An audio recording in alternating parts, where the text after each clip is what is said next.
नमस्कार. श्री स्वामी समर्थ. दिव्य उपासना आणि उपाय या चॅनलमध्ये आपणा सर्वांचे स्वागत आहे.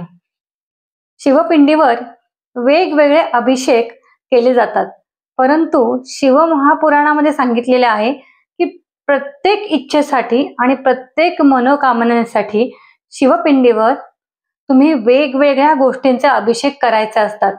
आता हा जो अभिषेक आहे तो अभिषेक तुम्ही श्रावण महिन्यातील शिवरात्रीमध्ये चालू केला आणि तसा सलग 6 महिने पुढे चालू ठेवला, तर त्या ज्या इच्छेसाठी तुम्ही ते करत आहात ती इच्छा पूर्ण होताना दिसते, असे अनेक जणांचे अनुभव आहेत.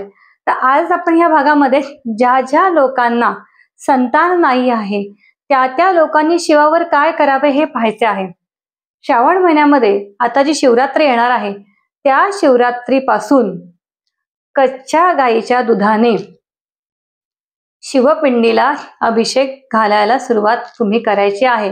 याने काय होईल, तुम्हाला संतान प्राप्त होण्यासाठी जे काही अडथळे येत आहेत ते अडथळे निश्चितपणे दूर होतील. तर ज्या ज्या लोकांना संतान प्राप्तीची इच्छा आहे त्या लोकांनी शिवमहापुराणातला हा दैवी तोडगा नक्की चालू करावा. श्री स्वामी समर्थ. जय जय स्वामी समर्थ.